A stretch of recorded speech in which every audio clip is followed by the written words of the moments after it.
நம்ம லாஸ்ட் கிளாஸ்ல வந்து பார்த்தீங்கன்னா 27 நட்சத்திரத்தை எப்படி 12 ராசிக்குள்ள அடுக்குனாங்க அப்படின்ற விஷயத்த பார்த்தோம்.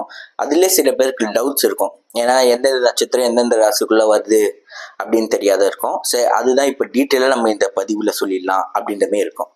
ஃபர்ஸ்ட் எல்லாம் அவங்க நோட்ஸ் எடுங்க. ஒரு ராசி கட்டை வரீங்க, நல்ல பெருசாக போடுங்க.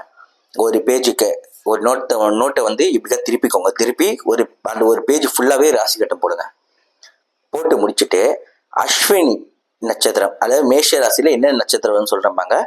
மேஷ ராசியில நான் சொல்ற நட்சத்திரத்தை எழுதிக்கோங்க. அஸ்வினின்னு எழுதி 1 2 3 4 4 பாதமும் மேஷ ராசியில வரும். பரணி மேஷ ராசியில எழுதுங்க. 1 2 3 4. அப்புறமா கிருத்திகை மேஷ ராசி எழுதுங்க. கிருத்திகை ஒன்னாம் பாதம் மட்டும்தான் வரும். சரிங்களா? இதை மேஷ ராசி முடிச்சிட்ட பிறகு இப்போ ரிஷப ராசிக்கு போவோம். ரிஷப ராசியில பாத்தீங்கன்னா கிருத்திகை பேலன்ஸ். கிருத்திகை 2 3 4, ஏன்னா 1 வந்துட்டு உங்களுக்கு மேச ராசியில வந்துருச்சு. ஆனா கிருத்திகை 2 3 4. ரோஹிணி 1 2 3 4. மிருகசீரிடம் 1 2. இது ரிஷப ராசியில வரும். அப்படியே மிதுன ராசிக்கு போனீங்கன்னா மிருகசீரிடம் 3 4. திருவாதிரை 1 2 3 4. புனர்பூசம் 1 2 3. இது வந்து மிதுன ராசியில வந்து அடிக்கணும். இப்ப கடகராசி புனர்பூசம் 4ஆம் பாதம் மட்டும்தான் வரும். பூசம் 1 2 3 4. ஆயில்யம் 1 2 3 4. இப்போ உங்க கடகராசி முடிவு போச்சு. அடுத்த ராசி சிம்ம ராசி. சிம்ம ராசியில மகம் 1 2 3 4. பூரம் 1 2 3 4. உத்திரம் 1ஆம் பாதம் மட்டும் சிம்ம ராசியில. இது ஃபுல்லா சிம்ம ராசியில வரும். அடுத்தது கன்னியா ராசி. கன்னி ராசியில வந்துட்டு உத்திரம் 2 3 4.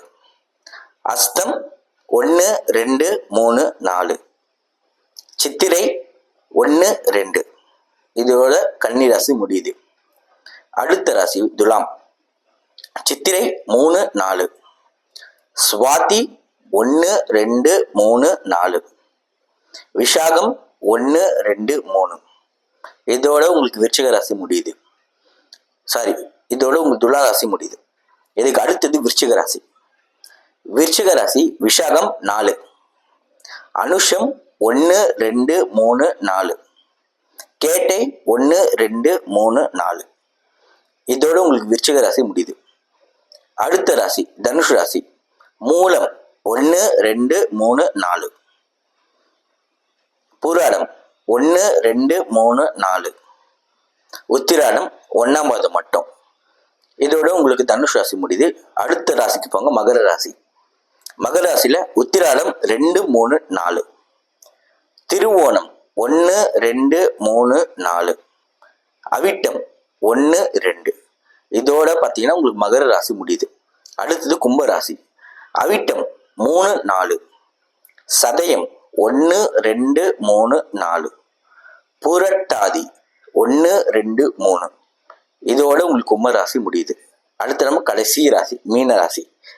புரட்டாதி 4ஆம் பாதம் மட்டும்தான் இங்க வரும். உத்திரட்டாதி 1 2 3 4. ரேவதி 1 2 3 4. அவ்வளவுதான். இதை அப்படியே ஒரு பெரிய ஜாதகத்தை போட்டு நான் சொன்னதை அப்படியே எழுதி வச்சுக்கோங்க. உங்களுக்கு படிக்கிறதுக்கு ஈஸியாக வரும். இதில் வந்து பார்த்தீங்கன்னா ஒளைப்பட்ட நட்சத்திரம் அப்படின்ற மாதிரி ஒரு சின்ன ஒரு கான்செப்ட் இருக்கு. அதாவது பார்த்தீங்கன்னா இவ்வளோ விஷயம் இருந்தாலும் பார்த்தீங்கன்னா எந்தெந்த கிரகத்தினுடைய நட்சத்திரம் வளையும் அப்படின்னு பார்த்தீங்கன்னா சூரியனுடைய நட்சத்திரமான கிருத்திகை உத்திரம் உத்திராடம் இது உடையும். செவ்வாயுடைய நட்சத்திரமான மிருகசீடம் சித்திரை அவிட்டம் இது உடையும். குரு பகவானுடைய நட்சத்திரமான புனர்பூசம் விசாகம் புரட்டாதி இது உடையும்.